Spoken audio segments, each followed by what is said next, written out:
hours after Donald Trump signed the revised version of his controversial travel ban, he's already facing threats of legal challenges. So the new order includes some concessions. He has dropped Iraq from the list of banned countries, for instance. Well, joining us now from Dallas is author and self-confessed enemy of political correctness, Nick Adams, and from New York, legal expert Midwin Charles. Welcome to both of you. Let me start with you, Midwin Charles.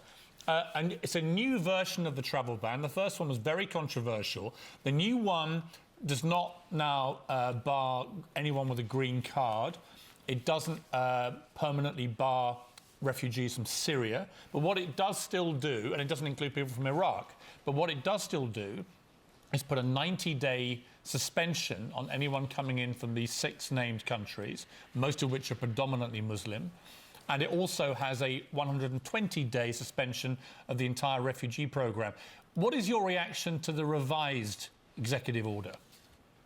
Well, my reaction, Piers, is that this revised order is exactly almost very much like the same, just with a different wrapping on it, or what you could say perhaps a beautiful bow.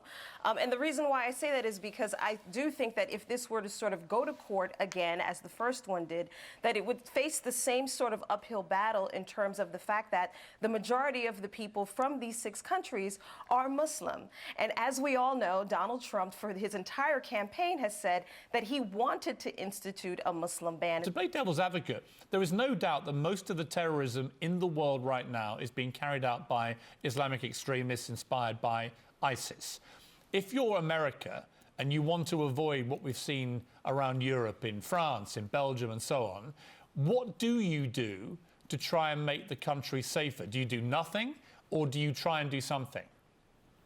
No, of course you do something, Piers, but frankly, 82% of all terrorist attacks that have occurred in the United States since 9/11 have come from people who are from America, who have been born in America or who are legal residents. They have not come from any nationals from these 6 countries. If you really want to achieve national security, why are some of the countries where terrorists have come from not on the ban? For example, Saudi Arabia. The majority of the 9/11 hijackers came from Saudi Arabia. Why is Saudi Arabia not one of the countries excluded? And that's a very good point, which we can put to Nick Adam.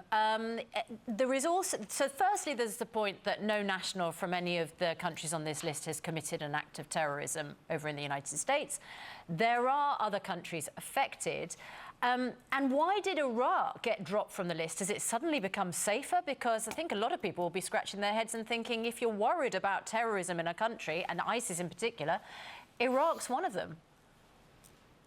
Well, Susanna, look, I think that this new executive order that was passed by the President today is far more legally sound than the previous one. With respect to Iraq, as I understand it, the Iraqi government was able to convince the Secretary of State, Rex Tillerson, that their vetting procedures were sufficient and adequate so that America didn't need to have them on that particular list.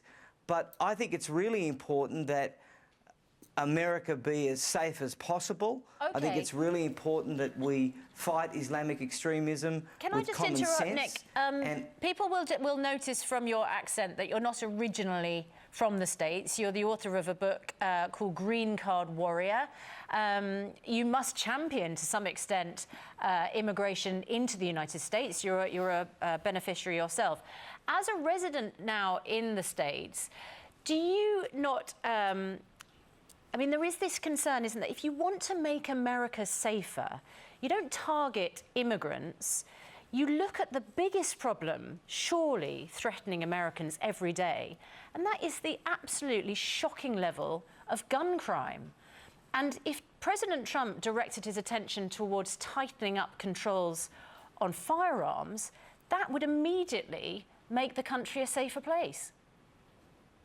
Well, Susanna, look, I couldn't disagree with you more on that point, but I don't really think that that's the issue here. We're dealing with a group of people that are part of radical Islam, that seek to eliminate us, that seek to destroy us, and we've got to do everything we can to make sure that that doesn't happen.